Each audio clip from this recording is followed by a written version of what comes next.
Good evening. Welcome to State of Business on our television with me, Kavishka Pereira. Let's take a look at today's headlines. Palala Airport will be open for international flights from August, says Ministry of Transport and Civil Aviation.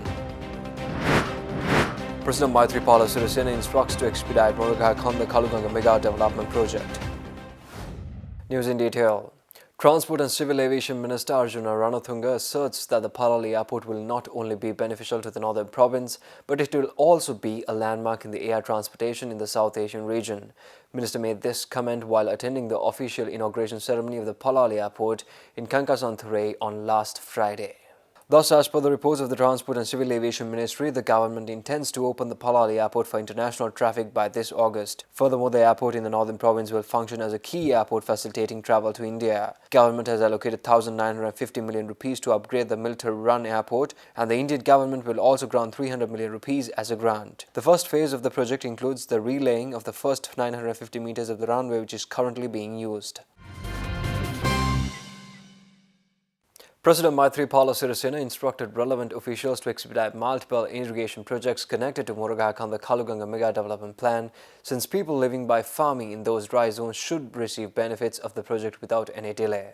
Accordingly, Murugakonda Kaluganga Development Project in the year 2007 embarked on with the objective of providing clean drinking and irrigation water to North Central and Eastern provinces to ensure paddy cultivation unhindered in both Yala and Maha seasons. As of today, this mega project has been extended to include North Central Canal project as well in order to feed V Medilla tank reservoir and subsequently channel the water storage to 303 more small and large-scale several other tanks. Consequently, a 94-kilometer-long canal is being built from Murugakonda to Nachadua tank under North Central Giant Canal or Upper Elahara sub-project, and the project hopes to ensure that uninterrupted water supply to 1,600 more reservoirs, including main tanks such as Nuara Veva, Nachadua Veva, Thissa Veva and Hurulu Veva located in the Anuradhapura district. Moreover, as per the instructions of President, steps have been already taken to release stocks of water from the Murugakonda tank project to Min area project for irrigation. The first model village built with Indian assistance under the Model Villages program of the Ministry of Housing and Construction and Cultural Affairs named Ranadugama in Gampa was inaugurated, and the completed houses were handed over to the beneficiaries. Accordingly, Government of India has partnered with the Ministry of Housing and Construction to build 100 model villages consisting of a total of 2,400 houses all across Sri Lanka under Indian grant assistance of 1,200 million Sri Lankan rupees. These 2,400 houses are in addition to the 60,000 houses built under the Indian Housing Project meant for the war-affected people in the north and east and their state workers in the plantation areas. Minister of Housing and Construction Sajid Premadasa, former President Chandrika Bandaranaike Kumarathunga and Acting High Commissioner of India Dr. Shilpak Ambale jointly inaugurated the model village. Several members of parliament, leaders from the Western Province and senior government officials also participated in the ceremony. Addressing the function to officially launch the Colombo's newest international higher education college UTS in Sri Lanka, its chair of the board, Professor John Wood, says that Sri Lanka should be proud of the richness of the country's unique human resource, which no other country has in the world. Placing this commendation in front of many local and foreign invitees, Professor John Wood also highlighted that this academic venture will further improve cooperation between Sri Lanka and Australia. Prime Minister, you lead an extraordinary nation. A nation rich in culture, in history, in tradition and learning. A learning that goes back thousands of years. From the Fourth Buddhist Congress around 25 to 29 BC, when written down was the Pali Canon. From 2,000 years forward, during that time, the question and issues of scholarship have been very much part, I would suggest, Sri Lankan life and culture. And during the last 20 years, I've had the privilege to get to know the depth of scholarship, the sheer brilliance of many of your fellow countrymen and women. And along the way, those students of yours who obtain extraordinary outcomes both here in Sri Lanka and when they move abroad. You and your fellow countrymen and women should be rightly proud of the richness of the human resource that you have here in Sri Lanka. Keep tuning in for more news after this short commercial break.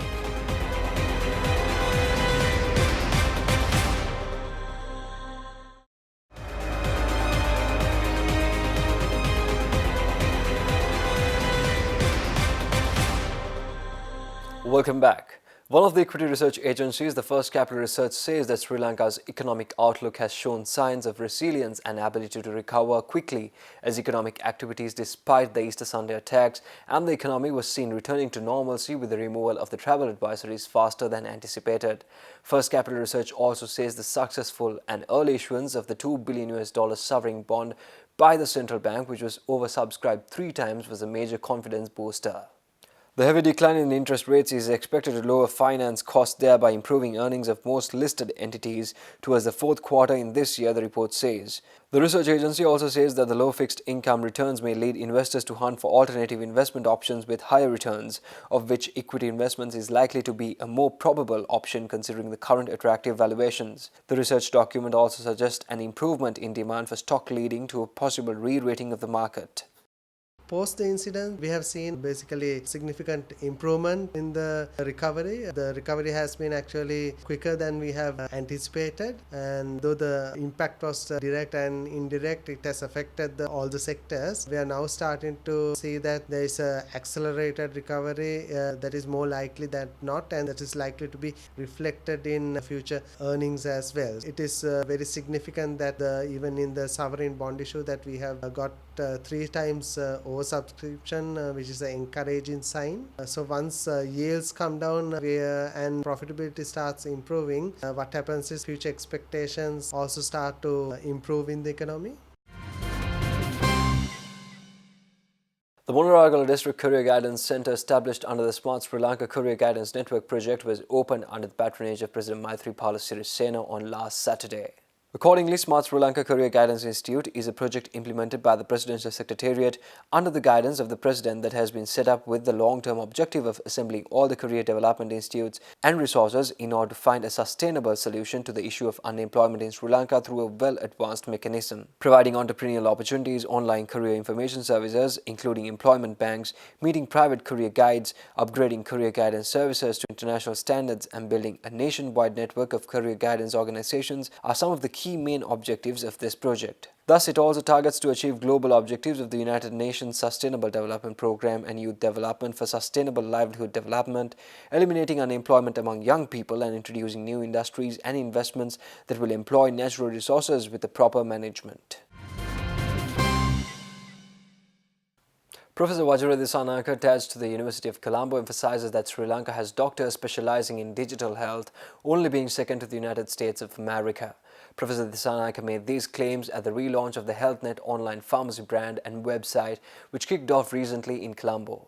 Thus, HealthNet is a digital platform that was found to support patients under long-term medication, creating a medium which allows patients to order prescription medication online with doorstep delivery.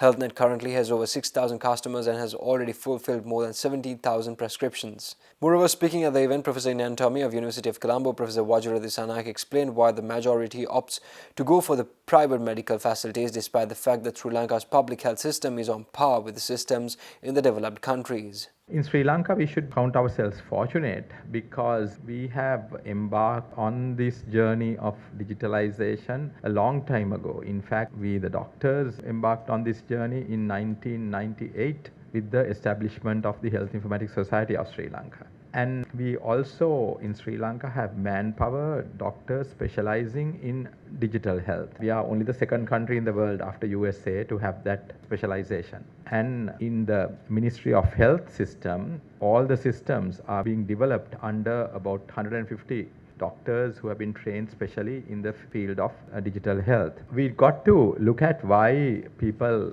use the different systems, the public health systems as well as the private system. Sri Lanka's public health system is on par with the systems in the developed world. Our health outcomes, in spite of all the negatives you might hear in the news, are actually on par with the Western world. We are getting Western world healthcare for low middle income expenditure. That is the truth of the matter. Why do public opt out of the government services and go for the private services? They opt out because of convenience mainly. And if all of you think of why you go to a private hospital, it's mainly convenience. And even us who are part of the public system go for to the private services, it's convenience. Central bank data showed that foreign investors have sold about 3 billion rupees of rupee-denominated bonds in the week to July 3rd. Foreign holdings of rupee bonds fell to 142.1 billion rupees by July 3rd from 146.1 billion rupees a week earlier. Foreign investors sold rupee bond heavily in the last quarter of 2018 as the central bank generated a liquidity shock to destabilize a peg with the US dollar, and a political crisis in October undermined investor confidence. Foreign investor holdings fell to 145 billion rupees by mid-January 2019 and climbed up to 167 billion rupees by March 27th, according to the central bank data. Selling resumed in April, and by 8th of May, foreign investor holdings were down to 143 billion rupees. Market analyst says that Sri Lanka has high normal interest rates mainly due to monetary instability involving contradictory money and exchange policies. Analysts also say that with weak private credit, the rupee is not under pressure, but there has been revenue falls and new expenditure has also kicked in from July, putting pressure on the budget. Stay tuned for stock updates after this short commercial break.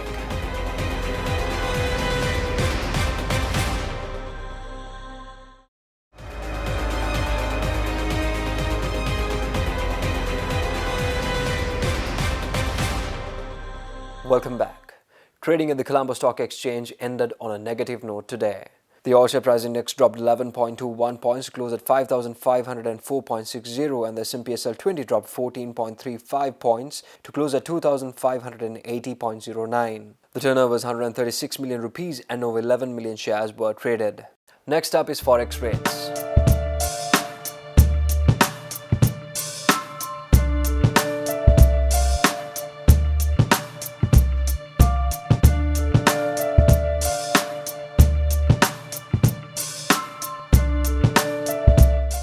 Well, that's a wrap of the bulletin for the day, signing off with the promise for tomorrow at the same time with nothing but the latest. Thank you and good night.